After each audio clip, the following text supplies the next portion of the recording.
Salut les oracles, nous sommes tous des oracles et aujourd'hui dans la communauté de l'oracle, j'ai envie de te parler de l'erreur qu'on fait quand on exprime nos besoins à l'autre et qui fait qu'en fait ça ne peut pas fonctionner. Est-ce que ça t'est déjà arrivé de partager à ton ou ta partenaire des choses comme « moi j'ai besoin de me sentir plus aimée, j'ai besoin de me sentir plus respectée, j'ai envie qu'on communique plus, ça manque en fait parce qu'on communique pas assez » ou encore « j'aimerais passer plus de temps avec toi ». Quand tu dis tout ça, c'est une bonne première étape, mais c'est une étape qui n'est pas complète parce qu'il y a une erreur fondamentale dans cette manière de t'exprimer qui fait que l'autre ne pourra pas te rejoindre en fait là où tu en as besoin. Ça me fait penser à une histoire qu'une cliente m'a racontée où elle me disait que à un certain moment, comme ça n'allait vraiment pas dans son couple, elle avait discuté avec son mari et lui avait dit « moi j'ai vraiment besoin qu'on communique plus, aujourd'hui ça me manque le fait qu'on ne communique pas suffisamment ensemble, je voudrais qu'on puisse passer du temps ensemble et si ça continue comme ça, on va pas pouvoir rester ensemble parce que la relation ne me plaît pas comme ça. » Suite à cette discussion, pendant quelques semaines, peut-être quelques mois, ils avaient retrouvé un peu de communication. En tout cas, ils avaient retrouvé des espaces où ils communiquaient plus ensemble parce que ça avait été déclenché par cette discussion-là qui avait été un petit peu houleuse. Et pourtant, quelques mois plus tard, ils se sont retrouvés à la même situation qu'avant, c'est-à-dire que la communication était de nouveau comme repartie, ou en tout cas, elle était de nouveau plus vraiment là, c'était juste du quotidien et du superficiel. Et en fait, c'est totalement explicable par la manière dont elle a, à l'époque, exprimé son besoin de communication.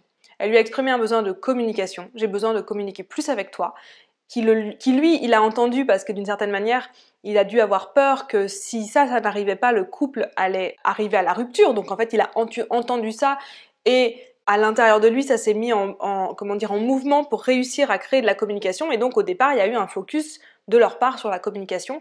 C'est ce qui a créé, pendant un petit moment, un peu plus de relations plus intimes et plus connectées en fait entre eux.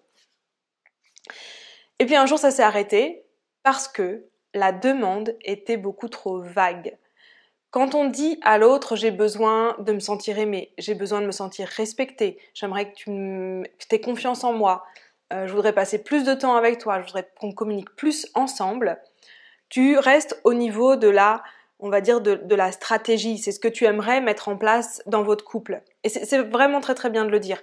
Mais si tu restes au niveau de la stratégie, il n'y a pas d'action en fait qui est prise. S'il n'y a pas d'action qui est prise, une action qu'on va pouvoir mesurer, qu'on va pouvoir quantifier, qu'on va pouvoir vérifier ensemble qu'elle a bien lieu comme on l'a dit, mais en fait, ça reste juste des mots. Ça reste juste des paroles où on est tous d'accord, mais il se passe rien.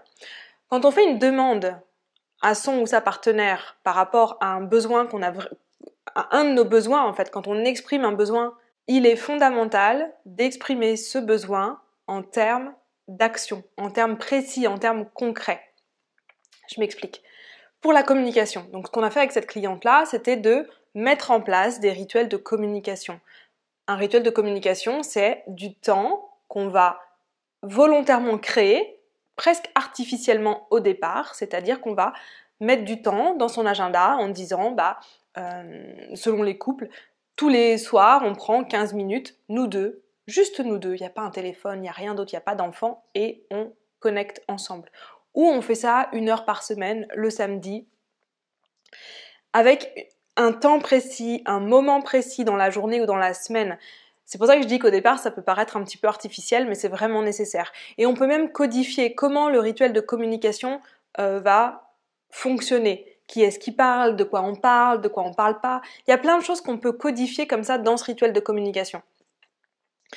Et si au départ il a l'air un petit peu artificiel, ce qu'on a vraiment remarqué pour nous et pour nos clients, c'est que ces rituels de communication, ils permettent vraiment de se reconnecter en tant que couple, de se reconnecter en tant qu'amoureux et amoureuse en fait, et de créer un niveau d'intimité émotionnelle inégalé en fait avant ces rituels-là. Donc c'est vraiment ce que j'ai envie de te dire aujourd'hui, c'est que ce soit les rituels de communication ou autre chose, parce que j'ai pris comme exemple, j'aimerais qu'on passe plus de temps ensemble. Bah ouais, mais quand, quoi, comment, qu'est-ce qu'on fait?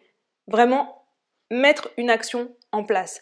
Chaque fois que tu demandes quelque chose à ton ou ta partenaire, mettez-vous d'accord sur l'action à mettre en place, à quoi elle va ressembler, quand est-ce que vous allez la mettre en place, qui c'est qui est responsable? Qui va prendre la responsabilité de vérifier que cette action, vous allez la mener jusqu'au bout? Il y a toutes ces informations-là qui sont nécessaires pour que le besoin exprimé puisse vraiment être répondu dans le couple. Donc si c'est quelque chose que tu veux faire ensemble, amener ton couple à un nouveau niveau de connexion pour vraiment incarner ensemble votre couple sacré, je te mets le lien dans la description, tu peux prendre rendez-vous avec nous. Et moi je te dis à très vite dans la communauté de l'Oracle.